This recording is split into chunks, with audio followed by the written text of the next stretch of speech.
live on here. I'm your host today, Tahir Begg, and I've got a very special guest. I'll introduce you to him later on. But firstly, Ramazan Mubarak. Those of you who haven't heard us before, we are maybe 15, 16, 17 Ramadan already gone. So really, we're closing up very quickly to finishing off for the 29 or the 30 Ramazans. So Allah Ta'ala has blessed us. We are very lucky to be here. And it is the month of Ibadat. Let's make sure that we do our Ibadat all the time and remember our Creator for the good that He has given us. On Ramadan Radio, people have taken this opportunity to promote the good work that the Muslims have been doing with the communities. And I also take this opportunity to introduce tax and business enterprises. Now, today, our topic, we are going to concentrate on new startup businesses. And for that, I have a very special guest, Faisal Talpur. Faisal is quite a specialist in that. He's CEO. He's set up a number of companies. So could I ask Faisal to elaborate a bit more and just give a brief introduction about yourself, please, Faisal? Assalamu alaikum, everybody. Assalamu alaikum once again, Tahir Begg sahab. Thanks for having me on the show. My very super quick background is I am and have been an entrepreneur through and through for the past 14 and a half years now. 2007 is when I got into business. My academics are basically software computer science, really, from Queen Mary University of London. I graduated in 2001, so you can imagine I'm about 200 years old now. What drives me really is entrepreneurship. What drives me really is business. So what I like to do is I try different things. I venture into different things and try and see if it works for me, if it is something that is going to be I'm going to like and what have you. And it's an opportunity. And if that opportunity strikes, I take advantage of it. And very soon I find out if it's not for me, I just leave and I just move on with the second venture. So I think it's one of those things where a lot of people, what they tend to do is that they just hold on to this one idea and then they try and stick to that idea for the rest of their lives, whether it's working for them, whether it's not working for them. And then they keep on calling it's our baby. And it makes it very difficult for them to let go. They're emotionally engaged and what have you. And I think that's one of the biggest mistakes people make in business when they are getting into entrepreneurship. So, Faisal, just on that particular point, now we've had this COVID for the last 12 months or so, and you're absolutely right. People, and we have found a lot of businesses have gone bust. One of the reasons is they've got used to that business model or that particular profession or trade, and the market outside has changed completely. yeah. So coming back to on that issue, especially with the focus to our young people, and many of them who perhaps have graduated are finding jobs are not there, or people who are now at home thinking, well, the job security is not there. Perhaps we should be doing something for ourselves. What suggestions would you make to them? I'll make a couple of points prior to that, and then I'm going to make the suggestions. Right. So first and foremost, the businesses, and I agree with you, just like the pandemic is claiming more lives of those people who have not been living a healthy lifestyle, who have got underlying conditions, God forbid. So those are the ones who have suffered most. And sadly, some of them have actually passed away, right? Similar situation applies to the business. So most of the businesses who have vanished are the ones who were hardly making any money. They were not making any profit. Their margin of profits were extremely less. They were struggling even pre-pandemic. If anything, if I'm not sure if I should be saying this on a live radio, but if anything, pandemic has done them a favor because a lot of people are sitting on the fence, the businesses, and they cannot decide whether they should be moving or letting it go. And they just keep on, because they're, like I said, they're emotionally involved, they're financially involved. They're also from the mental capacity. They're like, if I'm going to let this go, what else everybody's going to say about me? So, and I think these are the many reasons why they're there, and they still may not be making profit or very little profit. So one of the ways to sustain in business is to absolutely make sure that you are making good margins of profit. So this is one point I would like to make. The other point I would like to make is that you have to, in the business world, we call it, you should not become a dinosaur, right? And what I mean by that is that I'm sure we have got good examples like BlackBerry, right? Who took, I mean, the phone, who took the mobile phone by industry, but only for like the first 7, 8 years, and then they disappeared because they could not cope up, which is exactly the point you made.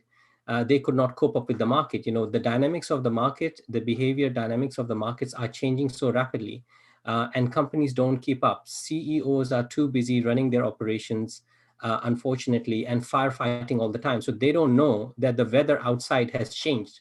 Before it was raining, now it's sunny. So they have to adapt, and they don't adapt, which is why they go under. Now comes the third point, which is what should the people be doing sitting at home? Or not sitting at home, but given the current situation, how can they turn this into something which is favorable for them? So just a one-liner before that, I have been, I suppose, eating and breathing technology since I was a teenager. So that takes me back to 1995, 1996, right? I have been in technology. So for a lot of people like me who are in technology, it makes it slightly easier to run businesses online. However, now things have paced up so much. There's so much software available. There's so much technology available, so much advice available. I was speaking to somebody who is actually a client of mine, and his, I think, 10-year-old daughter, he's training her to start an online business. Now you can imagine 10 years of age and getting educated how to start a business. So this is what is, so basically it's a very simple formula, I'd say. And again, unfortunately, we never know these things until we try and test things. I would say take something which you feel that you are very good at and people can take advantage of. So whether it's a product or a service that you can sell, right? Um, Put a price around it, right? Wrap it in a nice package and try it into the market whether people are ready to purchase or not. This is the simplest three-step formula of trying anything.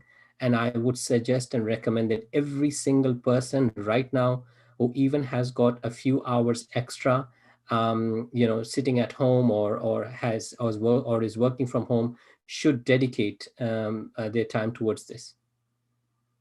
Yes, mashallah. So what you are saying is, uh, people must have some sort of what I call a business plan, a product or a service, which they can market and for the right sort of price, bearing in mind what you have said is the margins. The margins have to be decent. There's no point in putting in so many hours only making 10p until unless you're going to make 10p every minute, which should be all right. So, what marketing strategy would you say people should utilize? You're talking about modern technologies, you're talking about internet sales. Can you elaborate a bit more on that so that our viewers, our listeners can get some idea and maybe start implementing those? Sure. I'll step back a step, and then I'm going to move forward with this. So the three-step strategy of starting a business, I would say literally, is you identify what you may be good at selling. That could be a service. I don't know, if you're good at talking and giving advice, then that could be a consultancy. Or if you can think of a product that you can sell, of course, there's a deep formula and blueprint to all of this, but this is the simplest format. Two, you identify the market who you want to sell to. Three, you identify the channel who you want to sell through, i.e. online channels if they are, YouTube, Facebook, whatever they are. And that is your business ready. Now, the beauty of doing this, Bakes Up, is that you are not spending extortionate amount of money trying to test what you're trying to sell. You'd really have to just spend a few hours, maybe a couple of weeks, trying to make sure that your product or your service is nicely presented, albeit online. And the second is that you have put a price at it, as long as you've worked out, what are your margins and what kind of margins you can be looking at, and the target segment. And thirdly, you are just literally putting yourself out there in front of the right people to purchase it. Now, in terms of channels, I'll tell you what seems to be working for us and has been working for us for some time, and some things which some of the marketing channels which are still going very strong these days. One is email is not dead, right? So if you have got an email list, or even if you haven't got an email list, just start collecting that emails, literally from the people who you have got on your phone, right? So the emails work miracles, right? For product introduction, for product launches, for follow-ups, for anything that you want, because that is your really main channel of communication, and you can automate them, a lot of them as well. The other channel which I would say So is, you mentioned about email.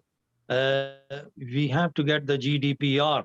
You know, they have to give approval before you start marketing them. Consent, whether it's email or other mail shots. You should make it clear. absolutely. I mean, that goes without saying. So anything that I am saying, thanks for raising that, Big Up. Anything that I'm saying comes with a clause, a legal clause, and of course you have got to check that up. So let's say if you are doing emails, there is a whole array of regulation around it. If you are making cold calls or calls, there's a whole array of regulation around that. If you are using Facebook advertisements, Facebook is going to ban you 20 times a day if you're not following what they are asking you to follow. So of course, absolutely right. Point well made. You guys have got to check into the GDPR, and of course, the different regulations that surround that, and you have got to make sure that you get the consent, because let's face it, nobody likes to be approached when they are not ready for it, and certainly if they have not consented. Just imagine if you have got a cold caller at your door, knocking at your door, and pressing the bell, and making your life hell. And I mean, to be honest with you, recently, census was happening. Just to elaborate on the point, we were getting so many people just for them to literally get us to do the census, because we were a week or two late. I can't remember now. And that in itself was so annoying, although it's something which was good and mandatory to do. So coming back to the point, the channels of marketing and promotion, I would say the ones which seem to be working beautifully right now is Facebook, because A, it's cheap.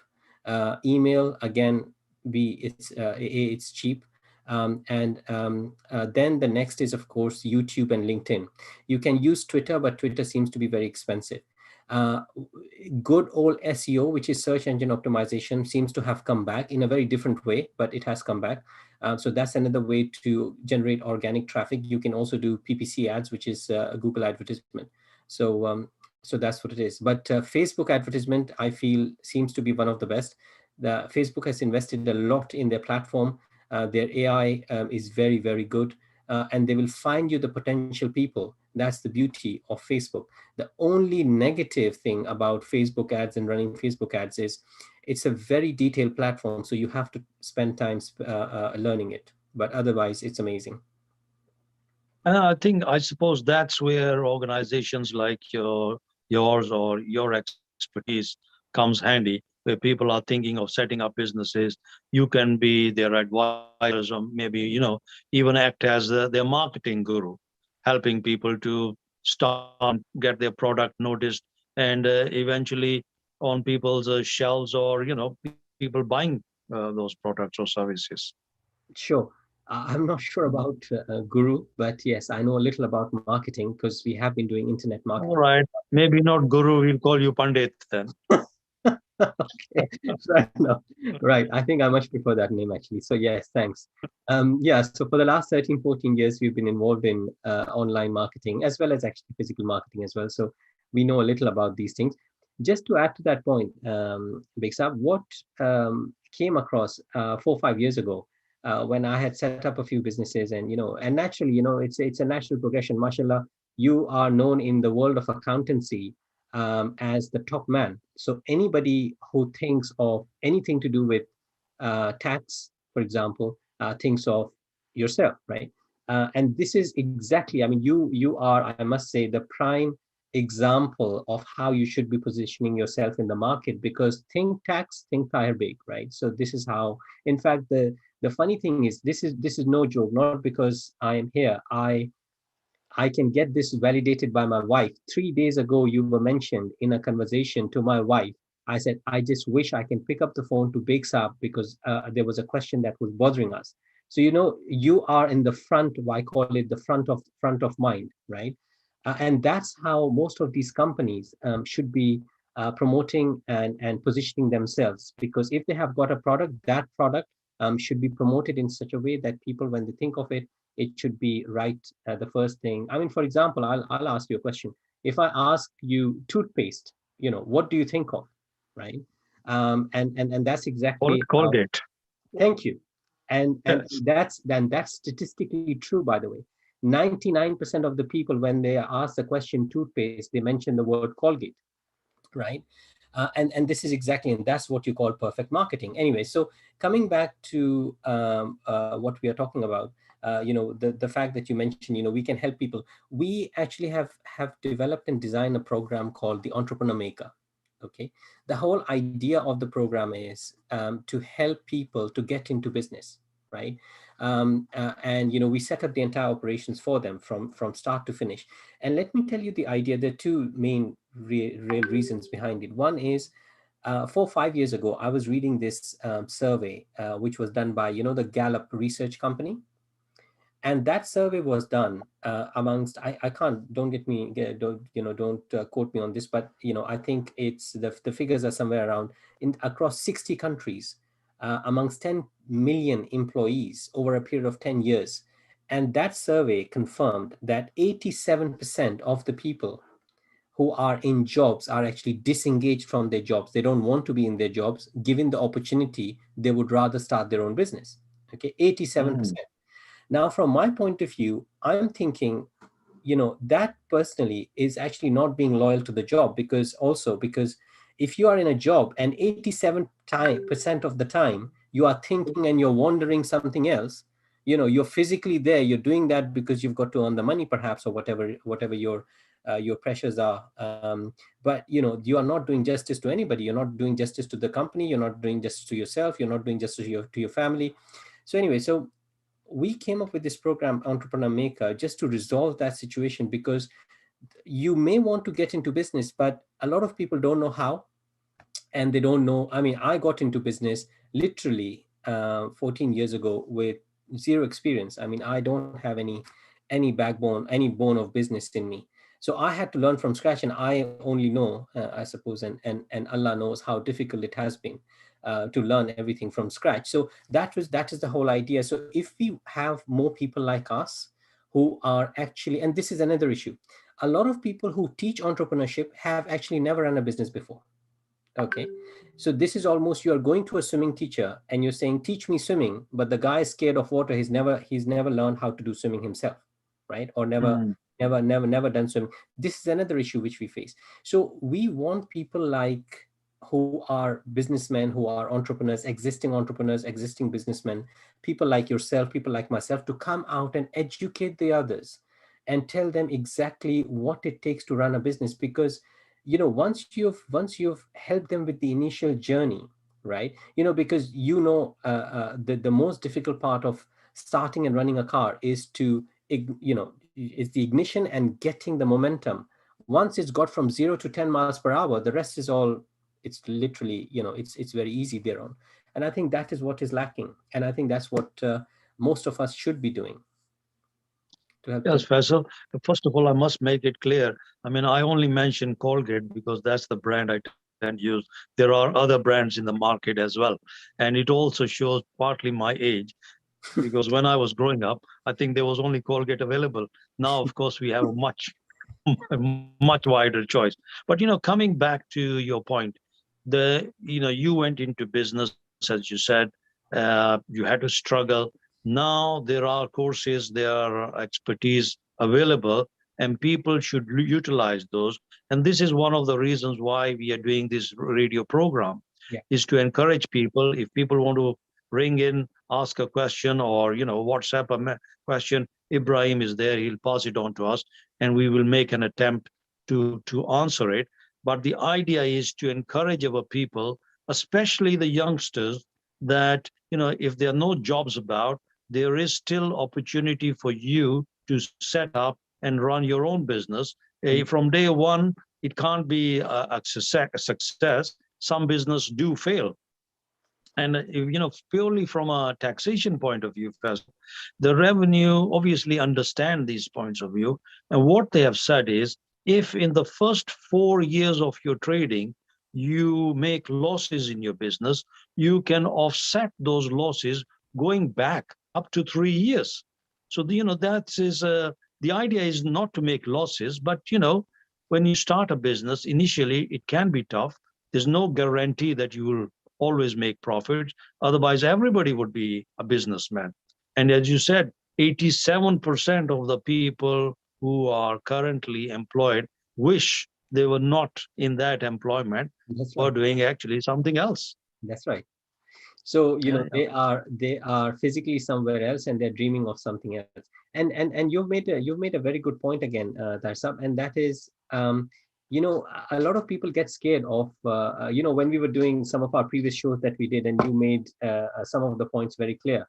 And I would like to literally reiterate what you had said in the past. That is, if you don't make money, you're not going to be paying taxes, right?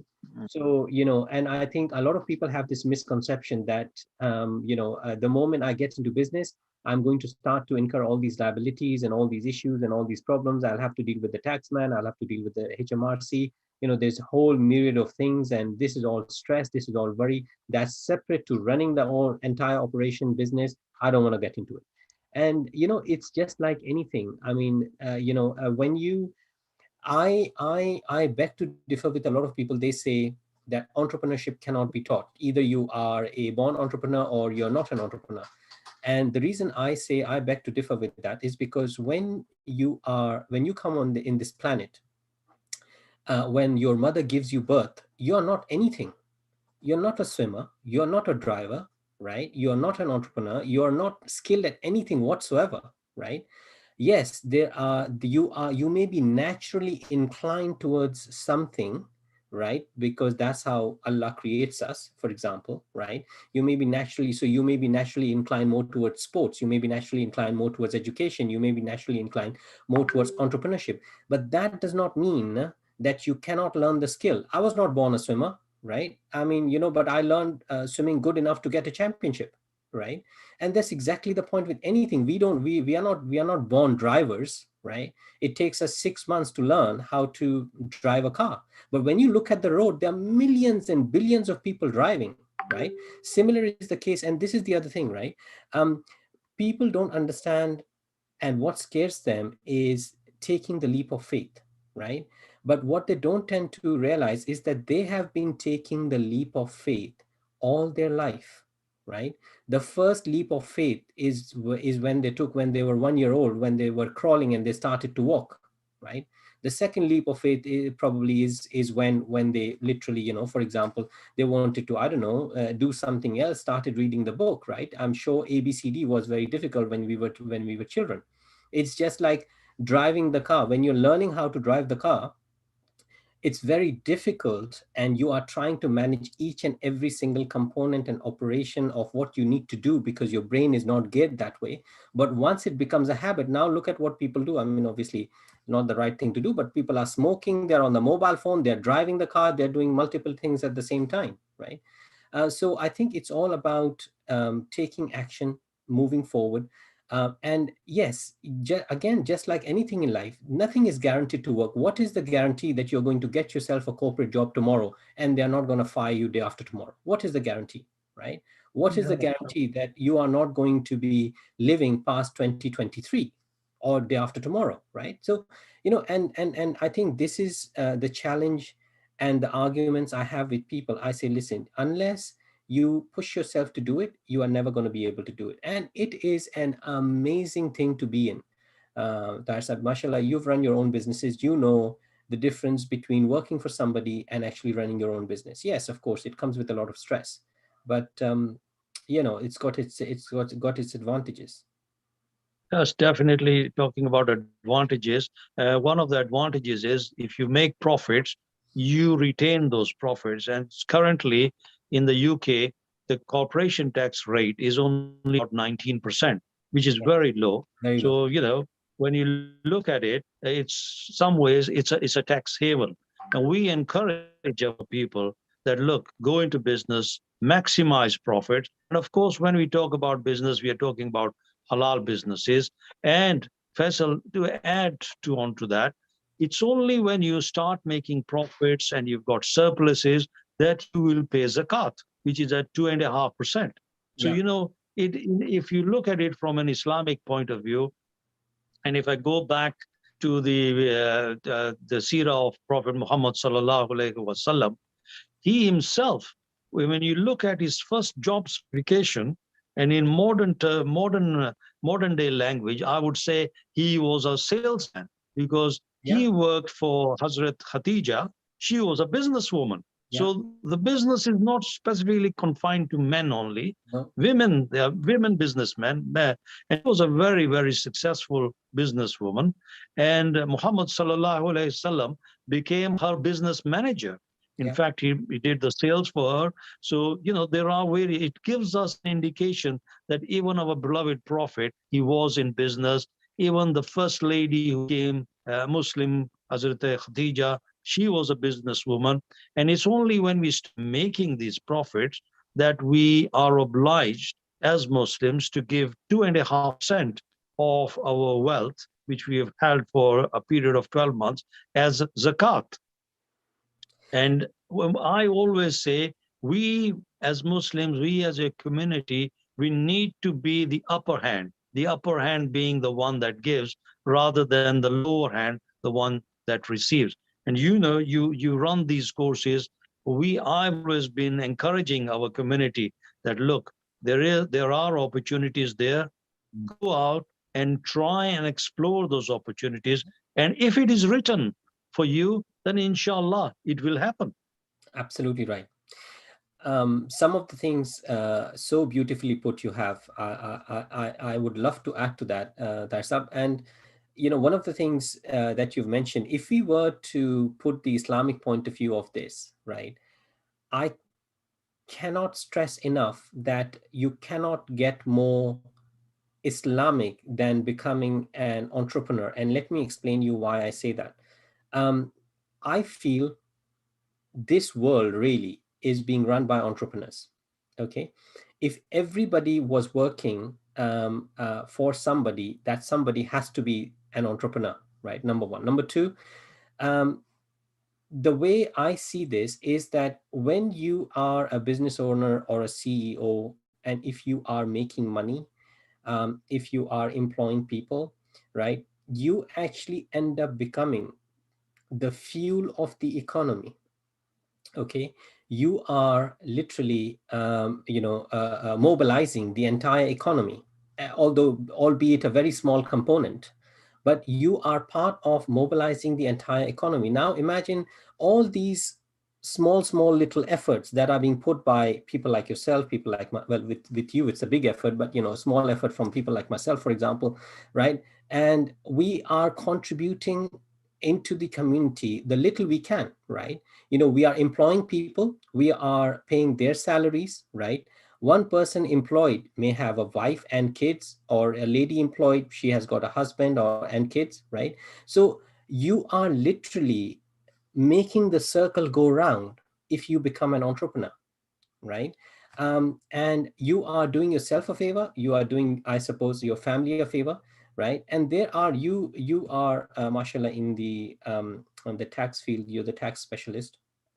uh, you know exactly what kind of opportunities that government gives you, right? I mean, even the government wants you to become an entrepreneur, let's face it, right? They are giving you all sorts of different kind of encouragement and everything to help you to become an entrepreneur, right? So it really is down to us. I mean, the only thing that stops us from becoming one. I mean, so I'll list the things that are actually stopping most of people like us to become entrepreneurs and get into entrepreneurship. Number one, it's the confidence. right? They do not, they just feel that they are not going to be able to run a business. Believe you me, in today's day and age, it cannot be much easier, right? Number two, they lack the general knowledge or the know-how or the deep empirical knowledge, as they call it, to be able to make it happen, right? That's where people like yourself, myself, the rest of the experts in their fields come in. And there's a lot of this advice available, right? Um, but the prime, I feel, reason for a lot of people not to take action is the self belief, right? They just feel that they are not good enough to be able to pull it off, right? So I think if they can literally come out of their shell and try and take that leap of faith, there is no reason why they can't run a business. Trust me, if I can do it, anybody can do it. Oh, no, Alhamdulillah. And if you don't try, you don't know. Yeah, But absolutely right. but at the same time, of course, whatever business you are deciding to look into, you don't go with your eyes shut. You should have done a bit of market research. You should have some sort of skill or acquire a skill, and Yeah. look at it from that point of view. But I'll take you up on one particular point. As far as the government is concerned, for example, if you do in your business, if you do research and development, now you are able to get a special tax credit, which is 130% of your initial cost. So Mhm. this is for people to be innovative, come up with something new. So, these sort of incentives are there. Yeah. And I mentioned again, if you set up your business and you've got losses, you are able to offset those losses against the earning which you've had for the last 3 years, so that you can actually get that tax back. And lastly, Faisal, if you start employing somebody, there are other rules and regulations that people need to know about as well. I mean, people say, what is PAYE? And I used to say, well, PAYE doesn't stand for pay all you earn. It stands for pay as you earn. Yes. So there's that. And the incentive being that once you are in that field, you are actually employing somebody. That means you are actually doing good for your community and Yeah. to the host community as well. Exactly. And we live now in a global village. It's not just a matter of me maximizing profits. No, we have a certain responsibility to our employees as well, to our society as well. We call it corporate social responsibilities. Right. If we are only able to generate profits, then we are able to fulfill this. If on the other hand you take the attitude, oh, I'm going to be sitting at home and I'm going to be getting some sort of a benefit and this is good enough for me, really, this benefit culture is only as a last resort. Yes. If people are not able to earn for one reason or another, then that is a backup facility.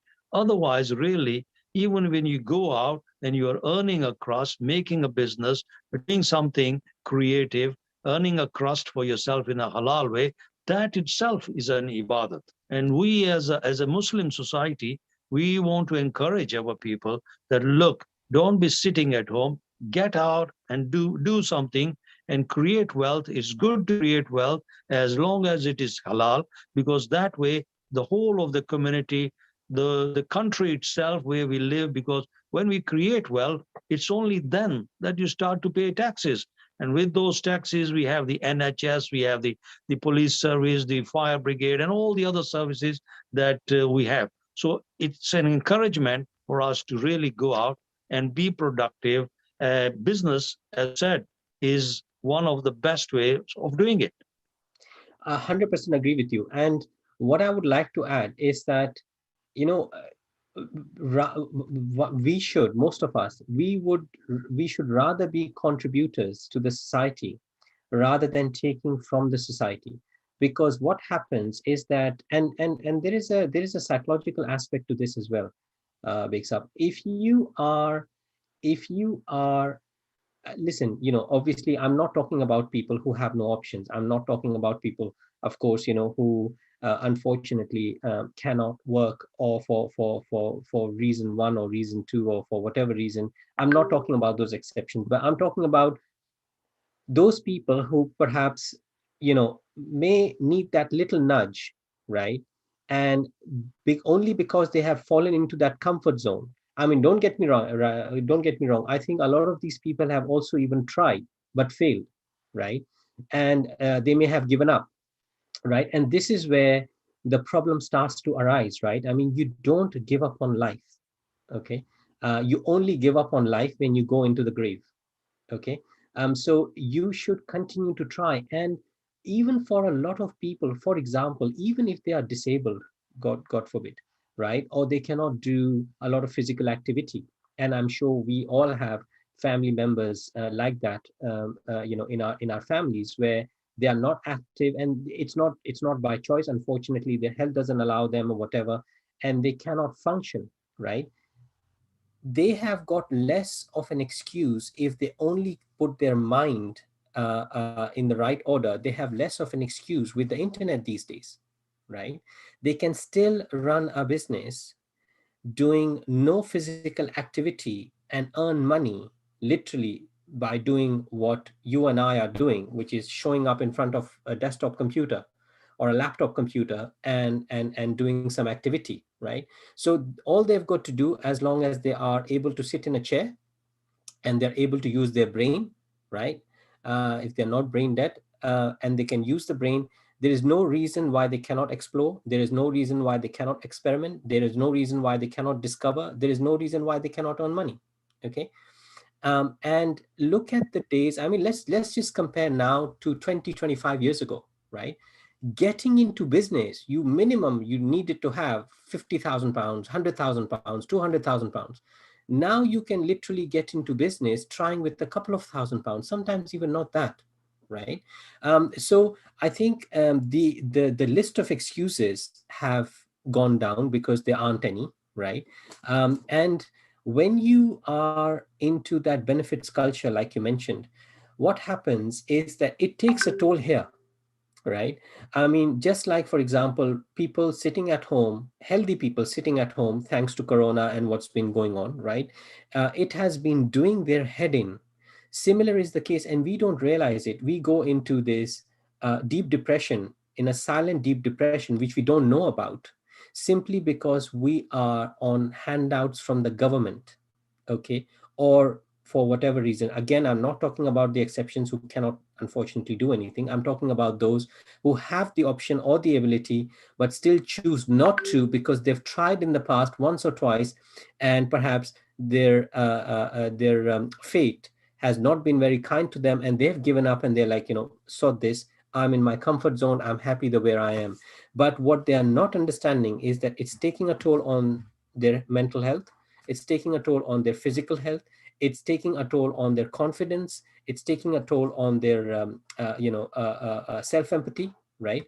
And this is exactly what it is, unfortunately. So I think no matter what, we should try our level best until the time we get something going, be it successful or not. That is something, we can talk about phase two, but they have got to get off the ground and make things happen. No, you are absolutely right, Faisal. And you talk about 25 years ago. 25 years ago, a lot of the facilities were not available then. Yeah, I mean, exactly. one of the things which comes to my mind is a friend of mine. He runs a practice here in London, but a lot of the work is actually getting done in Pakistan. So he's There you go. creating employment for There you go. Pakistan, for Pakistanis. He's able to get the work done profitably at the same time. And because of the new technologies, it doesn't matter whether the work is being done in Pakistan or whether the work is being done here in the UK. And the same thing is, you mentioned about internet sales. You can get things manufactured, stored one different location, and then it's shipped directly from that location to people's homes. So these facilities are there. You don't need to have big warehouses No, anymore. no. You don't need to have big offices anymore. People, even now with through this COVID, people have been working from home, so you are able to get your work done quite easily no matter which part of the world you are in. And another point which you mentioned is small businesses. Actually, small business, they call it small, medium enterprises. SMEs, small medium enterprises are actually the backbone of Yeah. any economy, and Yes, UK is no exception to that. that's right. There are big businesses, yes, there are a few big businesses, but the majority of the businesses are small businesses, people like yourselves and others, who have got together, come up with an idea, set it up, and they have been successful. And again, coming back to our community, we want to encourage them that look, you might have been in business once, failed, doesn't matter. Even big business people have failed once or twice, but they have bounced back. So there's no harm in failure. It is written for you, but you try and try again. Tarsab, you said we want to encourage them. I actually want to beg them, literally. I actually want to beg them that for God's sake, please get into entrepreneurship, start a business. The timing could not have been better, right? If you don't want to do it for yourself, do it for the community. If you don't want to do it for the community, do it for your family. If you don't want to do it for your family, do it for the greater good, i.e., Islam, right? Because Islam, if anything, encourages entrepreneurship, right? From every single aspect and every single angle.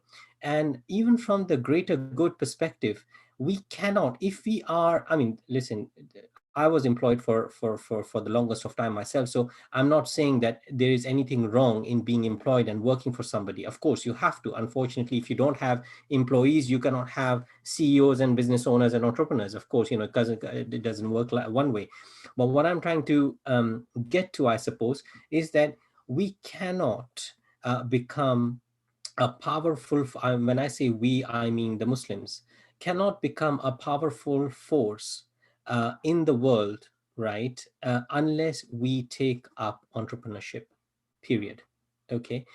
If we are not the innovators, and mind you, only a few hundred years ago, we were in that position. So not that we have never been in that position, right? If we do not come back to creation, if we do not come back to innovation, although the true creator of this universe is only one and one, and that is Allah. But in our own little capacity is what I'm calling creation. So if we are not dynamic enough to take creativity, if we are not making things happen, if we are not innovating, if we are not pioneering, if we are not taking on positions of leadership, we are not only not doing ourselves a favor, but we are actually not doing the community as a whole a favor either, right? So it's not only from the point of view of, oh, you should get into entrepreneurship because it helps you do X, Y, and Z, and it'll probably help you to achieve your dreams, and maybe you can get your Lamborghini the next day if you want, if that's one of your dreams.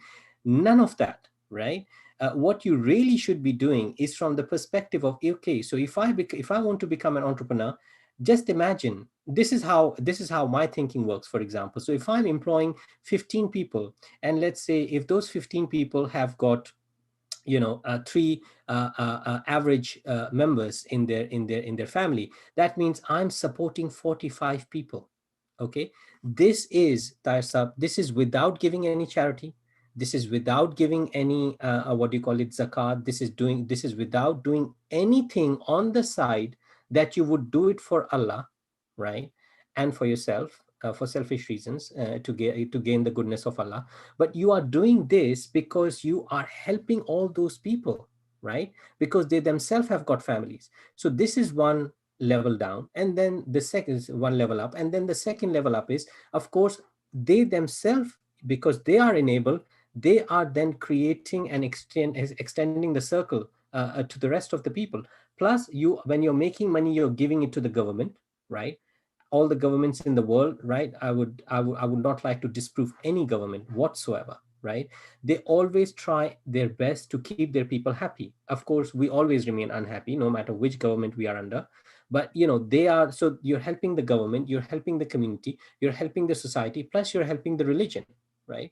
So tell me one thing, one reason why you should not be getting into entrepreneurship. That's why I say, I beg people that please try. If you've not tried, try it. If you've tried it and if you've failed, try again, because now you are much smarter, much what do you call it, experienced in giving it a go. So that's what it is. But people like you yourself and and myself, I think unfortunately all we can do is really help and encourage them. We can't hold somebody's hand and force them to do it. Well, let's hope, even if one person wants they're willing to us and sets up his own business and is successful, I think that itself will quite as successful. I think we've only got about a couple of minutes left. One of the things, Faisal, I would like to mention is that, people in this month of Ramadan, they also give their donations. Well, you will be able to give more and more donations, of course, if you Yeah, are going to make more and more profits. of And course. one of the ways, effective way or tax efficient way of giving is through gift aid. If you are an individual, you are a basic rate taxpayer. Of course, the charity can claim gift aid on your behalf. Make sure you sign the gift aid form, date it, and the charity will then be able to claim it, provided make sure you are actually paid income tax or capital gains tax. Of course, if you are a higher rate taxpayer, 40% or 45%, then you would be able to get that additional relief yourself. So, something, if you are earning £100,000, if you give £1,000 as a donation, of course the charity will be able to claim £250, but you as an individual, you'll be able to reduce your tax bill by getting that difference between 20 and 40% tax. So, look at that possibility, making gift aid. Secondly, last point before we close off, if you are running a company can make donations to a charity as well. And those donations which a company makes are tax deductible. And you are only going to be able to make donations if you're actually making a profit in your business Exactly. or you're running a business. So these are That's some of the things, directly or indirectly, we are encouraged to make profits. And then, of course, with those profits, we will be paying our taxes, but more importantly, we'll be also helping other members of our communities as well. Faisal, with that, I would like to say thank you very much. It's Thank you. been Can I just very add one thing, useful. please? Can I Yeah. just add one thing? I make a lot of videos to encourage people, especially also people from our community, to get into entrepreneurship. If anybody is looking, and we do a lot of free webinars, a lot of it is free. So you can get a lot of help from that perspective. Please get in touch with Ramadan Radio, and they will be able to put you in the right direction. Jazakallah. Thank you very much, Faisal, once again. And I see you got a book there, is Talpur. It's your family surname. We'll Yeah, talk about it in perhaps another episode. sure. All it remains for me is I to would love. thank everybody at Ramazan Radio, the team at Ramazan Radio, Thank our producer, brother Ibrahim as well. And also, Faisal, thank you very much for taking time to come you. and Jazakallah. your very Perfect. inside information about marketing. Perhaps we'll have an opportunity in the near future, very soon, to get together again. Sure. And from me, until next Friday, inshallah, Tahir Begg saying Assalamu alaikum. Please remember us in your du'as, and may Allah subhanahu wa ta'ala give you the blessings of Ramadan. Amin. Jazakallah. Assalamu alaikum wa rahmatullah. Wa alaikum assalam.